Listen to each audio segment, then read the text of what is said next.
welcome to the CCDA podcast. My name is Sandra Van Opstal. I'm from Chicago, and I've been a part of CCDA for a minute. I'm your host for this episode, and today I'm joined by a very special guest, Julio Hernández from DC. Today we'll be having a conversation about what's going on in both of our cities, both DC and Chicago, and the recent escalation of military and police force, and sharing stories of what it's like on the ground and confronting the false narratives about our city. So I'm so excited to have you today, Julio. Thank you for coming. Can you share a little bit about your community, where you work, what you do there? Yeah. My name is Julio Hernández, and I am the executive director of an organization called the Congregation Action Network. And we organize interfaith communities of faith to speak up for the rights of immigrants. We serve as a bridge between impacted community and communities that care. And we're here just offering a line of hope. It's been awful in the recent history here in our city.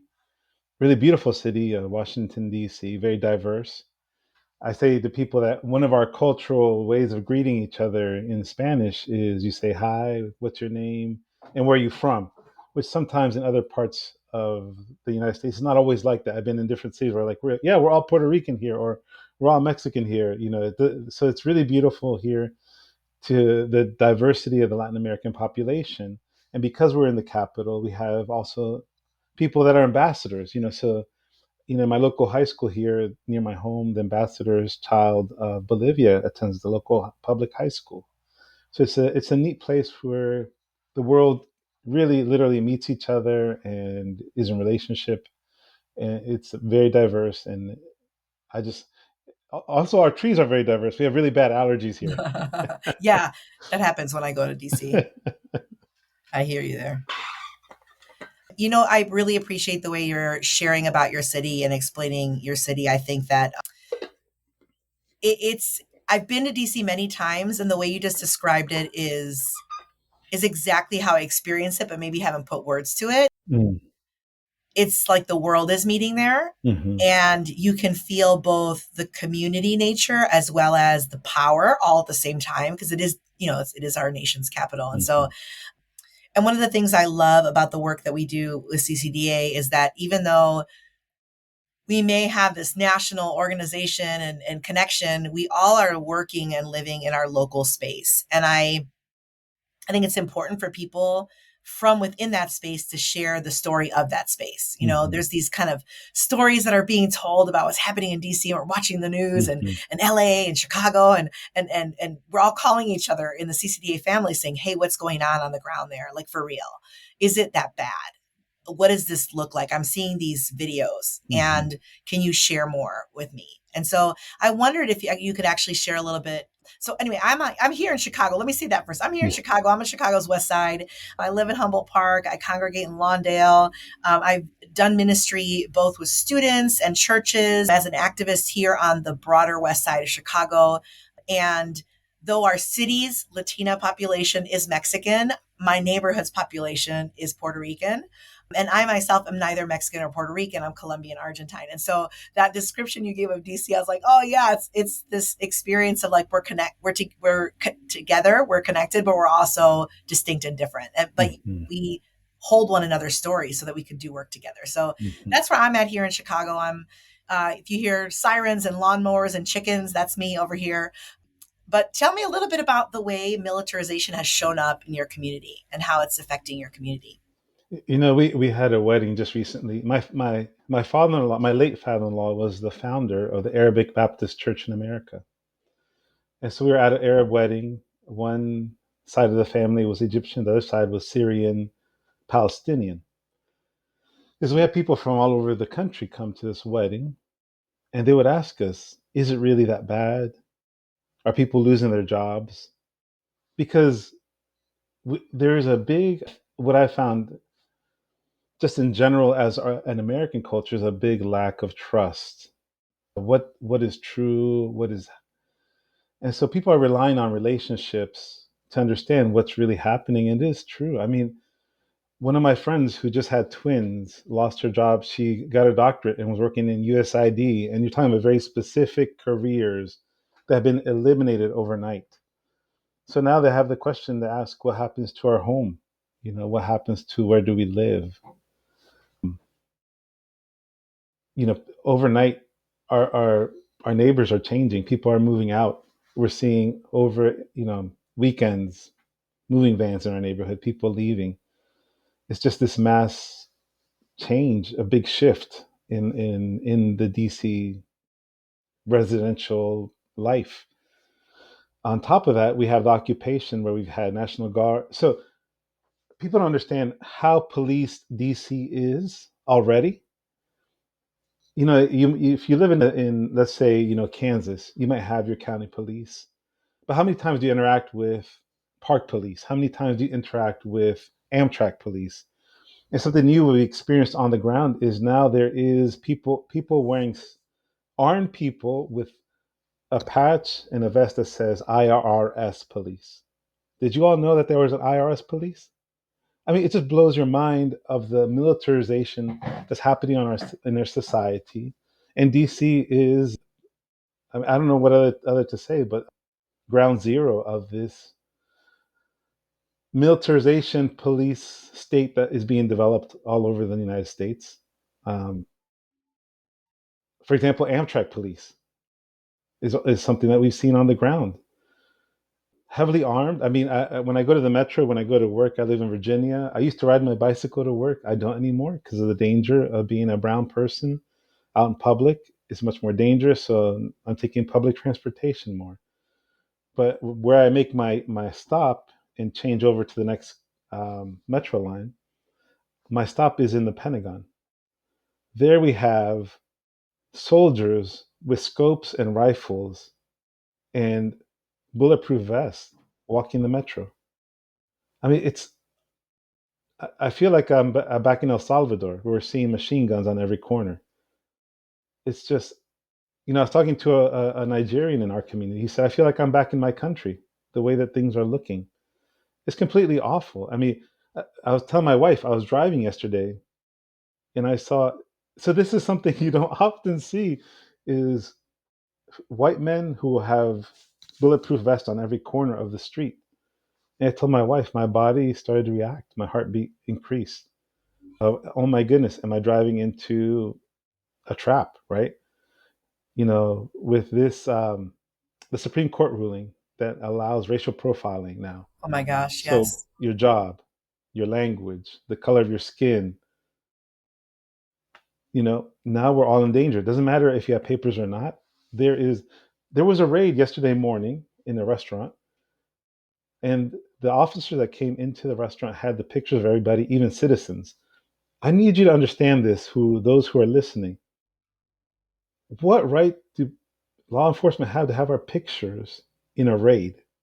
Those were like we're in this moment where it's very dangerous. And the worker said everybody that on the schedule that day was Latin American. We didn't have any of our Caucasian coworkers, any of our black coworkers. We were all brown people working that day. When the raid happened, our servers, our hosts were all Latin American descent, brown skinned people. And when the police came, they had every single person's picture. My So, gosh. I don't know if you remember that when Bukele, the president of El Salvador, where my family's from, when he came to meet with the president, he said, I will take citizens. So something that we've been saying here in DC, and we're working really hard to do, is to say that we are all in danger, even our brown and our black folk. So we need to work together in this. Let's not be enemies in this moment. Let's work together because we're very close. We're on the tip of this precipice. We're going to start outsourcing our jail system. We're already outsourcing immigration detention. So even when I talk to the community, there is no word in Spanish for rendition. That is sending people to third countries Right. for Right. detention. Julio, I really thank you so much for sharing what you shared, not only about your neighbors, but about the way that your community is looking to work together. I think here in Chicago, we're feeling that same, well, feeling the same impulse and invitation to figure out how to work together in a new way. Hmm. So we had a few Mondays ago at our daily plaza, at our city's plaza, and it was called Faith Over Fear. And clergy from different faith backgrounds came together and basically came together in prayer and in rally to tell the administration that we do not want tanks or military presence in Chicago the way that we've seen in LA and DC, that we are choosing to speak what we know is true about our city, ask for the help we know we need, and to reject the help we know we don't need. It's not help at all. It's damaging. And what I found so beautiful in that moment was, having been in Chicago my whole life. I grew up here. I've been here my whole life, and desiring and looking for moments where Black and brown communities would work together in a new way, where people of different faith expressions would work together in a new way, though we hold difference, but working together for the flourishing of our communities. I think it just felt so hard to do in many ways in the past.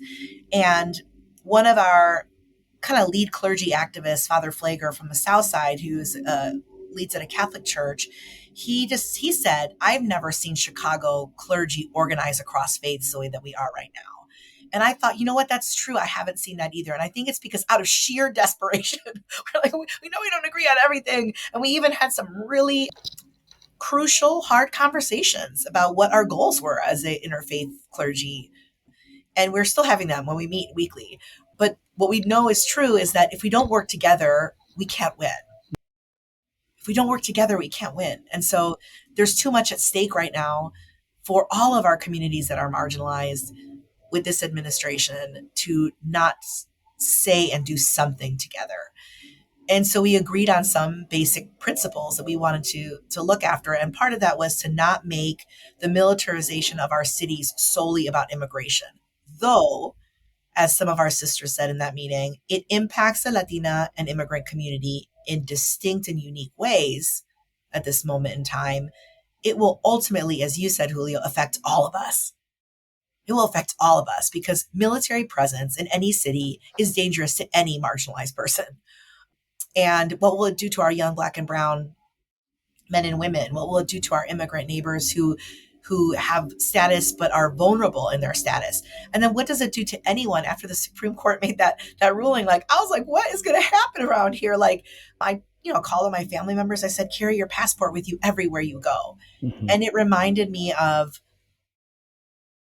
points in our history all over the world where people had to carry identification in order to feel like they could potentially be safe if they had gotten caught. And, I could tell stories. I'm sure you could tell stories of many things that have happened in our cities and nationally of like U.S. citizens being taken and then, not being let out of incarceration and detention or just disappearing. Yeah. Which is what I wanted to share with you when you're talking about when we talk about our home countries, for those of us that are Latina and have like a recent connection. My parents came from Latin America. They came to Chicago. They fell in love, and voila, here I am. But we just went this summer to Argentina to visit family with my kids, and we went to the Casa Rosada, to the presidential plaza palace, and we saw the monument where the women go to weep and to pray and to protest.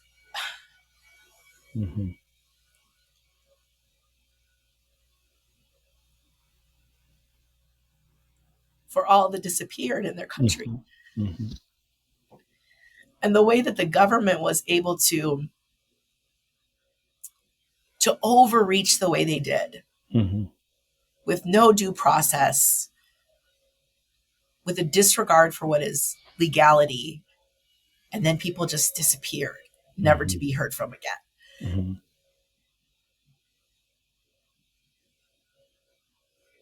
And it was so sobering because I'm like, we're experiencing that right now. And in some respects, for me as a community leader and as a national leader, I was also like, no one seems to be noticing that we're disappearing. That's right. Like, I don't hear a national public outcry about immigrants that are disappearing in our country. No. And it made me sad, and it made me angry. It made me lots of things because I'm an Enneagram 8. It made me lots of feelings. But I think I in that moment when we came back, I've been paying attention more to that particular story, like the fact that the people that are were detained in Florida, we now have like 2/3 of those of the population that were detained in Alcatraz, you know, quote unquote, that are unaccounted for. There's no record Yes. of them anymore. Yes. Twelve And hundred people disappeared overnight, and no one's saying anything. So here's I the just thing. I want to put that out there and say, like, hey, if we could just pause this moment and say, this is historical, Yeah. and I don't hear an outcry. Well, what I've been saying. So the imagery that the president used, the what he titled the Chicagopolis, right? Well, I don't even know how to say it. It is of the Heart of Darkness. That's the book. Apocalypse Now was the movie. The imagery that's being used is, or even defend the homeland language. We're talking about a moment in history where there is no more shame. So what I've been saying is really what we're experiencing is an apocalypse. If we understand the Greek term in the biblical sense, not the final battle sense that our imagination has been dominated in the Christian world, but the sense of this unveiling. Yeah, I've been telling people yeah, a Democratic administration built the jails in which the following Republican administration held the say that. children. Hmm. Now, if you are not haunted by the cries of those children, then you haven't been listening. So, what is happening now is not so much a new reality, but it's an unveiling of reality that is. The children there are 70 children put on a plane that were going to be shipped off a few weeks ago back to Guatemala. On there was a 10-year-old girl who was abused in her country and fled to America, was living safely in a shelter.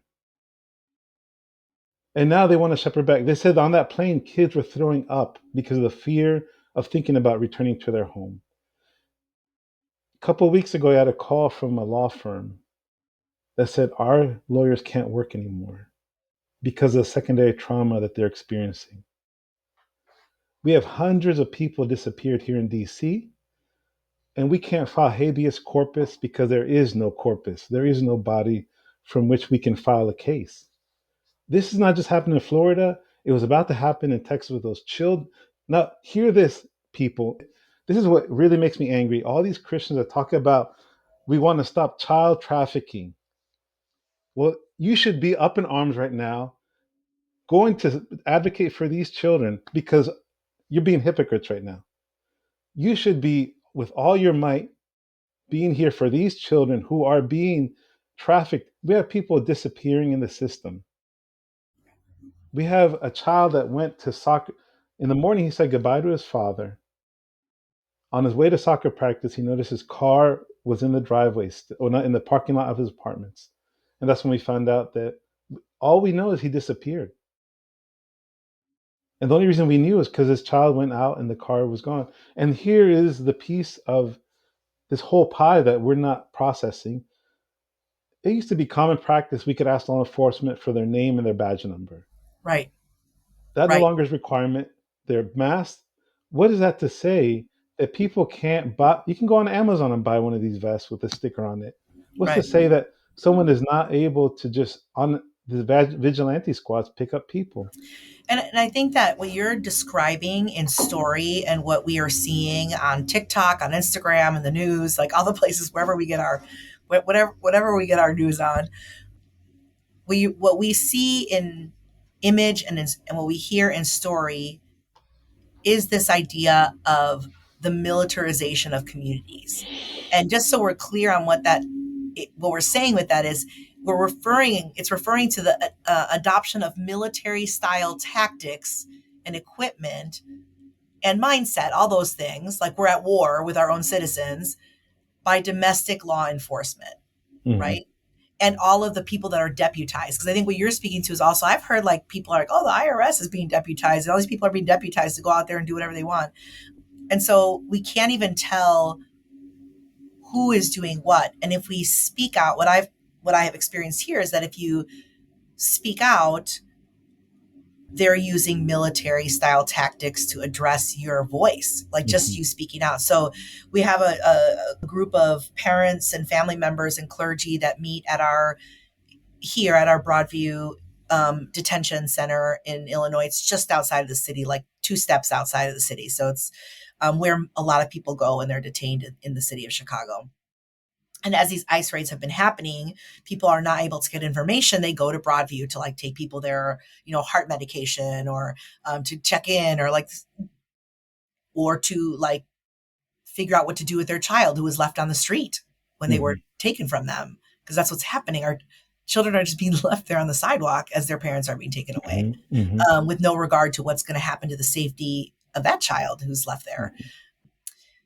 So they go to the Broadview detention center and they're protesting, right? And they're trying to get information, and in that, then they bring their friends. Now their friends are protesting, they're raising their voices, and then clergy are coming and elected officials are coming to try to get information because that person happens to be in their district, right? So it could be an alder person or a state senator or representative that's trying to get information. No one's letting them in, and so we were on a call the other day, and I have not gone myself because what I heard was that as the presence has been increasing, and we're not talking about hundreds of people, we're talking about dozens of people trying to get information or medical attention to their loved ones, that they're throwing tear gas at them and pelleting them with rubber bullets. And now people are Mm-hmm. getting severely injured. Mm-hmm. Mm-hmm.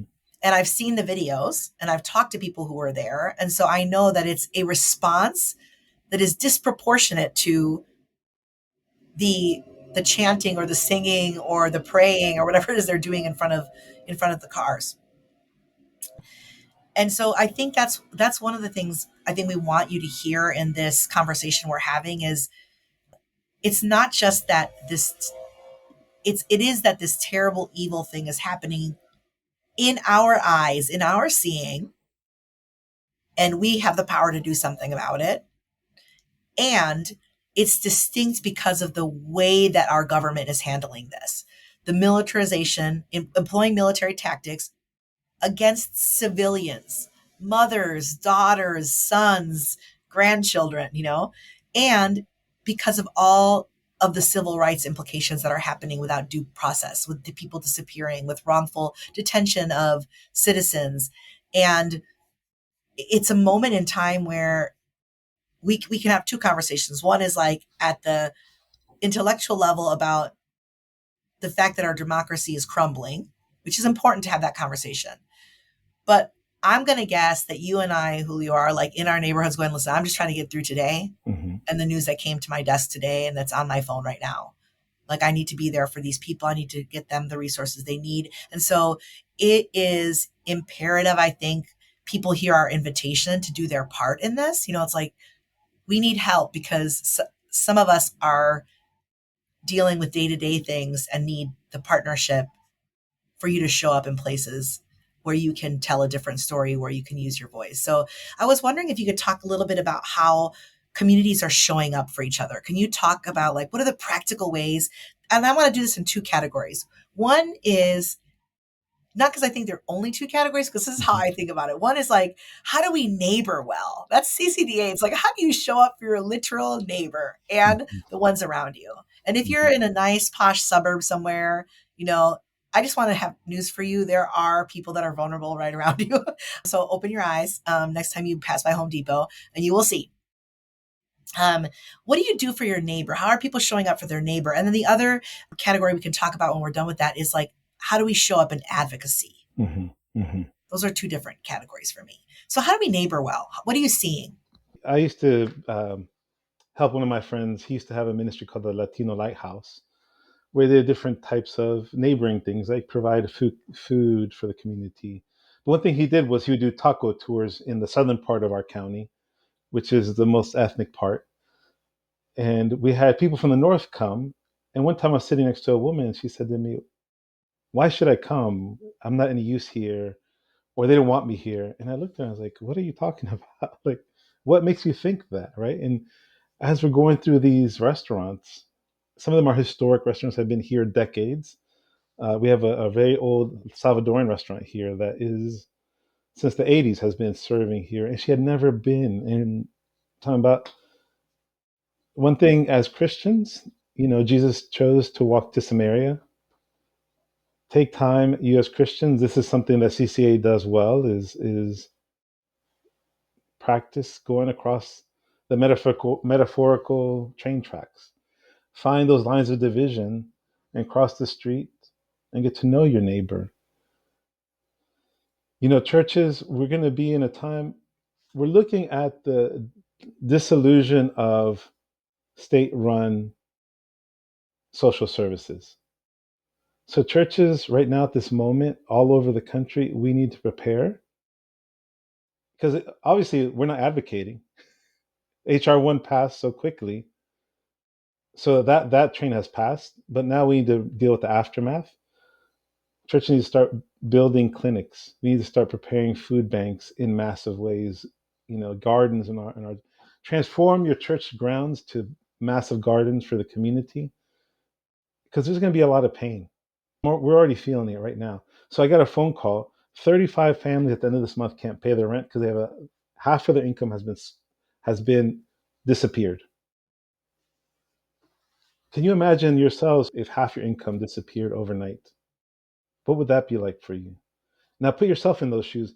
One thing that bugs me is we have a lot of churches thinking in a wealth mindset, but we don't have churches thinking, what is it like to just survive? You know what? What's it like? Have you been to a laundromat, Christians listening to this? Just see how much it costs to dry your clothes. We are being gouged, nickel literally quartered right now. No longer nickel and dime, because nickel and dimes do nothing anymore. We're being dollar billed. If you go now to I encourage you all, go to a laundromat and do a week's worth of laundry and just save the bills, and then ask yourself, if I'm earning minimum wage, what is it like for me to wash my clothes on a weekly basis? Yeah. So churches, maybe start building honest laundromats that don't gouge the poor. Churches, start thinking and asking your poor neighbors, what is it that is necessary for them to live? Yeah, I think when we think about our neighboring, those ideas you've given are so creative. When we think about our neighboring, it it it often boils down to having the eyes to see, like putting ourselves in places of proximity to understand the reality, and and then responding with acts of, really we're talking about acts of compassion and relief, which is different than the stuff we'll talk to about in a second, but I Mm-hmm, think they are very important. I mm-hmm, think a lot of times in the justice, I'm in the justice space all the time, advocacy and activism, and primarily with people under 35. mm-hmm, And what I'm always, because I'm the old lady, I'm the tia, I'm the auntie, so I try to remind them is like, you can't look at a generation that came before you that didn't do the activism but did the generosity and poo-poo them if you yourself are not giving radically and generously, mm-hmm, because you cannot be a person of justice and spend half your income on a rooftop drinking cocktails. You just mm-hmm, can't. mm-hmm, And so therefore, like, what does it look like to practice ridiculous generosity in this moment in time? If you're going to boycott Disney or Netflix or Amazon or whatever, don't just boycott it. Like, stop giving them the money and use that $17.99 or $21.99 and move that into a different fund that's specifically for migrants or Gaza or something else. And so we've been thinking about that as a family, even like, how do we, like, is it possible to even, like, let's imagine you're tithing. I don't think a lot of people do. That's what I see on the data tells me not a lot of people even give 10% anymore. Let's pretend you are. What would it look like to give 12% this year, and that 2% goes specifically to a particular cause your family's going to pray for and give to radically? A friend of mine the other day, she works for a relief agency that works with refugees. She just put on her Instagram, hey, there's a family in Houston that needs groceries, and the government or whatever aid they're getting is only $100 a month. Nobody can buy groceries for $100 a month. Who wants to give? And like within minutes, she had raised some money through her friends. And I'm sure those people felt really, like, good about what they had done. And they should. because they responded, they opened their hearts, And to me, that opens your heart to more things. Like, well, what else can I do? I did something, but that didn't feel like enough. What else could I do? So I think actually money is a big issue in the neighboring piece. I think that we would neighbor better if we spent less and we took seriously our consumption as Americans. And so I want to put that as a piece. It's like, what do we do with our money matters to our neighbors. Off of what you said, it's like helping people to buy groceries, helping people to pay rent, churches taking up a specific fund, planting a garden, using your space, your resources, using your space while sharing, driving people to appointments so that they're not vulnerable on the buses. And then I saw the statistic today that 90% of all of the new ICE detention, the new detention is 90% of it is now in private prisons. Mm-hmm. And the first thing I thought of was please check your 401k. Please check your retirements accounts, those of you that have the privilege of having one, because I'm gonna tell you for sure that if you invest in the top 5, you're gonna be in private prisons because you have to actually divest away from it in most of your funds in order not to contribute it. So posting on Instagram and ranting on Facebook is totally fine, but if you're also contributing to those things with your consumption, with your investment, and with your lack of giving, then you can't ask the government to do something you're not willing to do. So I think that's one area I just want to like kind of emphasize in what you've said. Is another couple things I'm seeing is like one neighbor just sent out a community. We belong to a block club, so whoever your block club is, your book club, your block club, your small group, whoever that is, an email that's like, here are the Instagram sites to follow, here are the the things to text threads to follow, like what's happening with ICE in your neighborhood. And then here's how you report an ICE sighting in your community. And so it's just a very short email with some bullet points of like, here's what you can do. Because if you're not vulnerable, you may not be thinking, oh, I should be prepared. But we all should be prepared. We should know how to use our phone, the camera on our phone. We should know how to text, we should know how to capture video and to report these things. I think that's another thing. And then another cool thing I heard of, which I think you guys are doing in DC, maybe we got the idea from you, but is these walking school buses. So there's Mm-hmm. neighbors that are walking children to school in like communities for parents who cannot leave their homes because they're vulnerable in particular Mm-hmm. times when we see Mm-hmm. like a presence of ICE or things like that. And so those are just really cool ideas that you can do with your time, with your money, with your influence, with your whatever kind of platform you have to like help a neighbor out to do something. I mean, call a friend. I had a friend call me. I don't know if you've had this, Julio, but like not text me, but call me. Mm-hmm. And I picked it up because I hadn't talked to them in like a minute, though we talk on DMs. And she said, I just wanted to check in with you. She's from Atlanta. She's like, I see what's happening in Chicago. I just wanted to check in with you and see if you're okay. Mm-hmm. I said, thank you Mm-hmm. so much. Nobody ever checks in on a pastor. Nobody ever checks Yeah. in on us. I so appreciate that. I'm not okay, but Yeah. like I'm hanging in there. And my spouse was like, oh, who was that? And I told him, I was like, oh, wow, someone called you and checked in. So check in on your leaders because we're carrying more than just our own family stuff. We're carrying typically dozens of other people that we love. I would say just even a phone call really helps to support the work that we're doing. So, Julio, what about advocacy? What about kind of on the systemic level? What are some things we can do? Well, if I could begin at a more historical, what's that? Innovate. There's a term for this, historical innovation. That if we ground ourselves in history, that it might help us to think about, imagine what could be now. That's good. And if I could situate us as a country to remember the Underground Railroad, that we moved people to freedom. And DC is one of the places that is a place that is, well, I can bike 15 minutes away from me, was the most lucrative enslavement corporation there was in the world. But also near me, there was Underground Railroad homes. And DC is also one of the places where the Underground Railroad during the 80s, the civil wars in Central America, there's a reason why in the world, Right. the three biggest populations of Salvadorans are in the capital of El Salvador, San Salvador, Los Angeles, and DC is number two. Churches in DC provide a sanctuary for families. I encourage faith leaders, Christian communities to explore the history.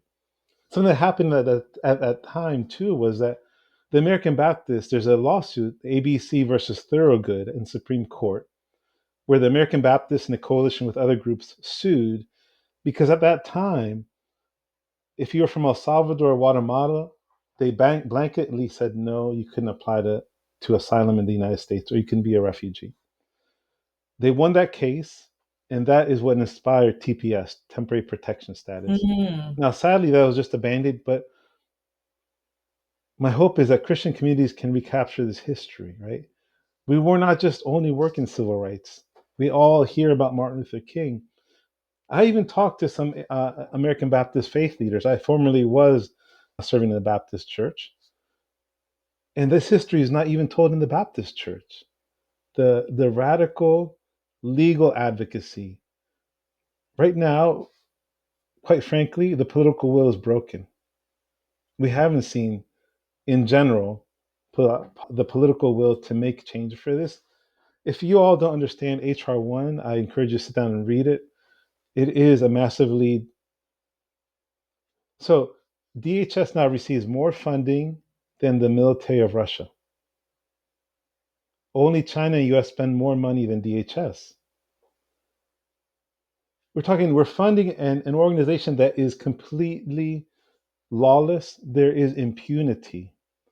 There is no accountability.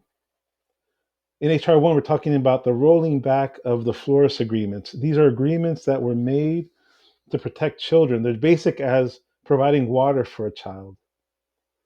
A child can only be in detention 24 hours. With HR 1, that is rolled back. We're Right. looking at the indefinite detention of families. The only reason we're not doing it at the moment is because those detention centers are not built. In Newark, we're looking at a detention of 50,000 people. In Texas, they're building family detention. So what I am calling for is for the church to reconnect with its historical roots. The history of the Marino sisters who were killed in El Salvador. 70,000 people were killed there, but it wasn't until those four sisters were killed, white women, that we in America started to ask the question, why are we spending money in a system that's so brutal as in El Salvador? You know, I did a project where I interviewed victims of torture. And this was during the Iraq War when the images Abu Ghraib were coming out. They Mm. said everything that you see in those pictures was already done in Central America during the civil wars, and they were taught to them by the Americans at Fort Benning. And so all the images of distress positions and Christians, I really don't understand. And I'm speaking to you as a pastor. I don't understand our Christian body in this country that blanketly accepts torture as a form of a practice, a legitimate form. We have lost our morality and our consciousness as a country. That honestly, I'm speechless at the moment because now we're looking at our own. We sent people to be tortured in El Salvador. 238 Venezuelans. In there was Kilmer Abrega Garcia. If you haven't seen the Time article, honestly, I can only see the first picture because it's too personal. Yeah. We gave $14 million to El Salvador to torture 238 people. If we're thinking of just economics, is that a good use of our Yeah. money? Yeah. And that's an entire other, literally, it's an entire other podcast on the economics of militarization and the economics. Like, what is this doing to our economy right now when we're spending 60, when we're spending $6 billion sending arms to another country, or when we're spending 150, whatever we're spending to do what we're doing. You know, I think every time I see the figures, like, and I read the articles and I'm like, what are we doing? I'm left in the same place. So CCDA, you know, you had two pastors on the podcast with you today, and you're lucky we didn't preach or talk theology and all that other stuff. We're talking as neighbors. That's what we're talking about, because we have other whole expertises, you know. Like, but I think we wanted to come to you today as neighbors because it does leave me very sad. Like, it really, if I could just share with you, it leaves me like not surprised, but so deeply saddened Mm-hmm. that we cannot seem to learn, Mm-hmm. that we speak about a God of peace, and yet we promote and sanction and fund war Mm-hmm. in every way, domestic and international. Mm-hmm. That we think that peace can be brought through war, and that we say we want to love our neighbor and we want to spread the gospel around the world, to the top 3 countries that we're sending missionaries and mission trips to every summer are the top 3 countries we are traumatizing and abusing in our own country. I Mm-hmm. don't understand that. And the only place it leaves me is like, what kind of fear and bondage must we be living in spiritually to do this? Yep. Or even depersonalization. Like, Yeah. And what will happen to us in the future? What will happen to not just our children as, you know, migrant communities and Latino communities, but what will happen to an entire generation that comes after, when they know that they sat through that and did absolutely nothing? In the same way that I tell people all the time, like, the reason America is so sick in their soul is because they had to imagine that it was theologically possible to imagine a world where people were not fully human because of mm-hmm. the color of their skin, Mm-hmm. and then make them commodities, and then abuse every community of color that came after that, Mm-hmm. and take from communities. And that the act, as Mark Charles says, and Sun Chan in their Unsettling Truths, the act of committing genocide and enslavement and abuse and evil on people for generations and generations and centuries has so perverted our souls and our imagination Mm-hmm. that Mm-hmm. to even begin to unpack that and say, yes, we Mm-hmm. did that and it's true, would be so traumatic for Yeah. the privileged that they don't have the courage to do it. They don't, their fear won't let them go there. And that's the only reason I'm like, okay, I can stay in this and I can keep saying the same thing, because I see you're traumatized too. But Mm-hmm. like, my God, like, I'm sure you do this, Julio, too. It's like, sometimes I get home and I'm like, I just throw myself on the floor or on the couch or on the bed, and I just start crying. Like, God, Yeah. Yeah. where are you? Yeah.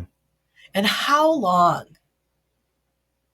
And where the hell are your people? Yeah. Like, where are they? Yeah. Doing what? Singing songs? Yeah. Yeah. Writing books? You know, Yeah. doing tiny little projects and feeling good about themselves. So some days I think the reason I am committed to do this work within CCDA and within the work we do with Chasing Justice is because I want people to be liberated. I want us to know God and to follow God and to understand God. And our actions right now show that we really don't. Mm-hmm. Mm-hmm. And I know it's not all of us, but I'm saying the Mm-hmm. collective we. Mm-hmm. And in that vein, John Sobrino says that he's a theologian from Spain, but in El Salvador, and he says that we've lost ways to be human. So when we live in the civilization of the poor, the majority of the world, we learn how to be human again. I'll give you an example.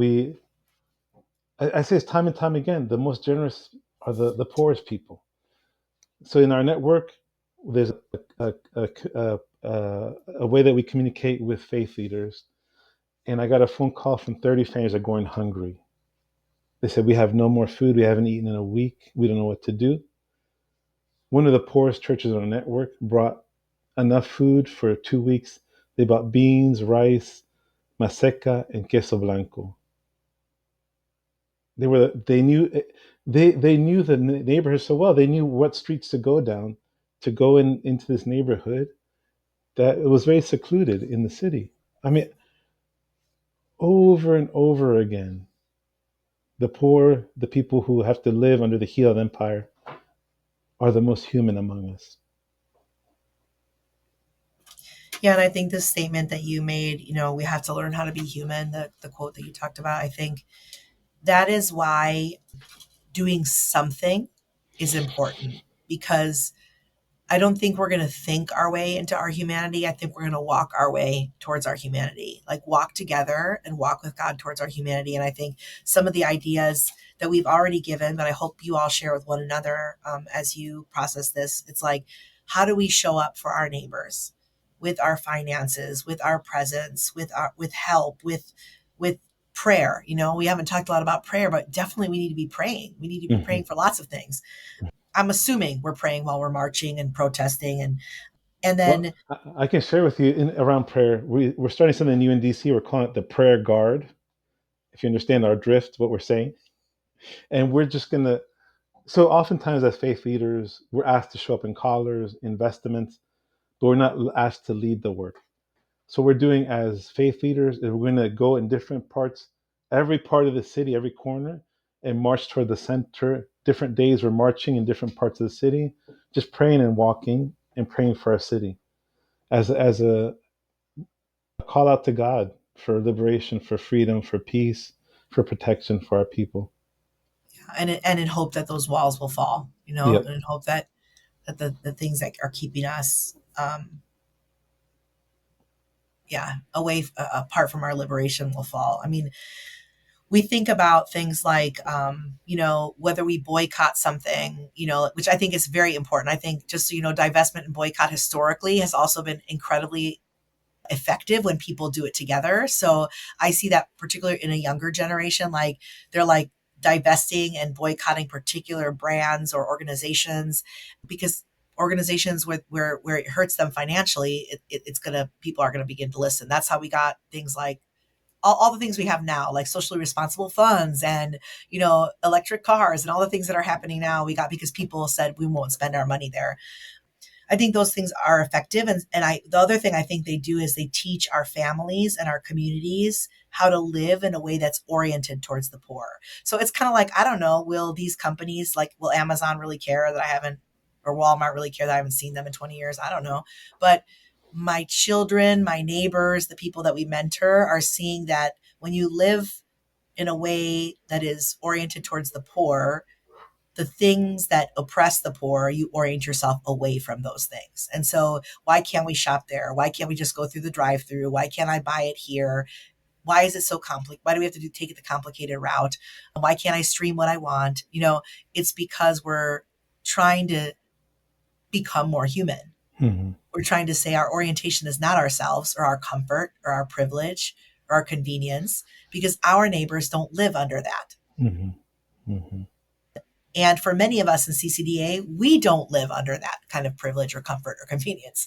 And so we're not going to vote with our dollars to do something that is going to actually impact us in negative ways. So I think that the actions that we're asking you guys to do, it's not merely, it's also because I think, like prayer, those things change us from the inside as well, from the inside out and from the outside in. I think they're spiritual discipline. So I think boycott is a spiritual discipline. Yeah. I think marching is a spiritual discipline. I Yeah. think giving until it hurts is a spiritual discipline. And we're inviting people to do that because we think it will actually reorient us towards the things of God. So I wanted to close by asking you this question. How do you see the CCDA philosophy at work in your community? Mm. Whatever comes to mind when you think of the CCDA philosophy, because we all have our favorite one of the principles. So Yeah. Yeah. which one do you think you see at work in your community? Well, the one that I wish I'd see more is relocation. um, but I think But it's hard to say the one that stands out the most, but probably, like you said, reconciliation in terms of relationships. We are more interfaith now. We are hearing the voice of each other in new ways that we hadn't before. You know, I was invited to pray in the only food desert in DC. Out of the speakers, I was only two of us were not black. And it's funny because I in the talk I said the reason I can say we can be in relationship together is because I've lived it. I lived at Star Bethlehem Church of God in Christ, a black church. I lived there for a summer. I worked in Anacostia before it was cool to go there. I learned to make grits when I would work. My brother and I used to volunteer at Third Street Church of God for breakfast there. Once a week, we'd go make breakfast. I learned how to make grits. And all the ladies in the front row lifted up their hands when I said I knew how to cook grits. um, so I can say I see in this moment new possibilities for relationship that were not as available before. Yeah. Yeah, it's interesting that you said it's kind of full circle to where we started. So I'm gonna share that one as well. There are probably many more that I could. Hopefully, we're applying all of them, you know. But I think some of us in the Chicago area have been working for a couple decades now on like what does it look like for Black and Brown communities to work together. And it's not to say there aren't Native or Asian communities here in the city too, but on the west side, it's like either you're Mexican or you're Black, you know, and maybe Puerto Rican if you're on the northwest side. But what does it look like for us to work together so that it's not just Black pastors showing up for police brutality or violence or kind of incarceration topics and not just Latinos showing up for immigration? You know how that goes in your cities? What does it look like to actually make invitations to one another that are culturally heard? Because sometimes people say, hey, you didn't show up to either community. And it's like, well, we didn't hear and ask. Mm-hmm. And Mm-hmm. so, how do we understand that is not actually an issue of racism, but an issue of a cultural difference that we need to navigate and learn and deepen? What does it look like to truly understand how language impacts what we do, like whether things are bilingual or not? That's huge for us here in Chicago. And so, we've been working on these things, and they've been hard, like hard conversations. And when 2020 hit, it was like the text messages were floating, and we were like, "Ooh, did that just get sent to me by my friend?" And the other person. Then 2020, 2018, 17, when children were being separated from their parents, and all of a sudden the text threads started flowing back and forth. And I was like, "Ooh, do I have to say that to my friend?" So, but we did the work, and so now I'm seeing the fruit of that work. And I think that's possible in CCDA. So you're listening to this podcast probably because you're a part of our community. I think CCDA has decades of experience collectively having hard conversations across not just white and black and white and Latino, but Asian, black, Latino, black, you know, like, Mm-hmm. and in the city of Chicago, I always tell people the city of Chicago is at least 68% BIPOC, at least, depending on where you make the lines, you know? And if all of us were to show up every time something affected any one of us, we would always win. But we don't. And so, what does having an imagination for a collective liberation and flourishing look like for us? I think we could do that. I have so much hope for CCDA. I'm like, I think this is the place where we've been moving towards it slowly, not because it's popular or because it's generationally expected, but because we have the work done to have the actual hard conversations that need to be had so that we can show up in new ways. So I appreciate that you shared that because that's actually my longing is like, man, this isn't incarceration isn't about one community. It's about all of our communities because the root of that incarceral system is also found in detention. And the militarization of our communities is what we're talking about here. Mm-hmm. Mm-hmm. And so I don't know if you want to leave the community with any closing words. That'll be my closing word. But if you want to leave the community with any closing words, things you want them to know or you want us to do. Well, the word did come back to me is tradition to innovation, Ooh, and thinking about what is it that we did in the past that will inspire us towards the future. that's great. I encourage you to be in touch with United We Dream, the National Immigration Project, Detention Watch, Borderlands Ministry. Those orgs are doing some wonderful work, getting us informed of what's happening. The American Immigration Council, Nainin Gupta. If you haven't heard her speak yet, I encourage you to listen to her. She spoke to our clergy group, and I'm still quoting her today in the streets, what she said to us. And because I'm speaking to Christians as a pastor, I want to encourage us to really ground ourselves in what does it practically mean to believe theologically that everyone's made in the image of God? Do we really believe that in our deepest of hearts? Because God does. God sees us all as human beings, his creations. I hope that there's Border Patrol listening to this. I hope that there is people who support the current administration and ask that you be transformed by this theological concept. Because Jesus lived in a way that was radically different because he believed that in his inner being. It was part of his life.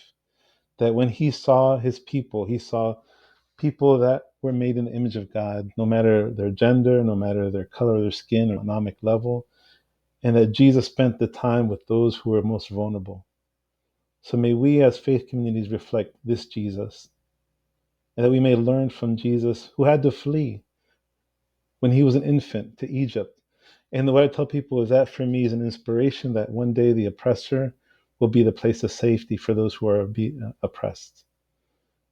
That the tradition of the midwives who had to lie to Pharaoh about what they were doing, may that be an inspiration, that that was a liberative moment that impacted the life of Jesus. And at the end of the day, I hope that we're not just Christians by word, but by deed as well.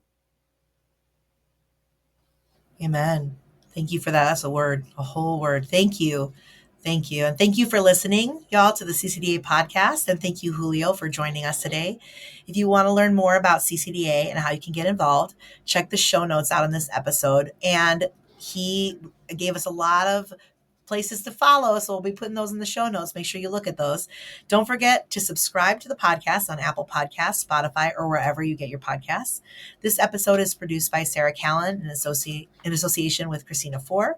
And we will be back soon with another episode featuring CCDA practitioners who are committed to seeing people and communities experience God's shalom. We'll see you then.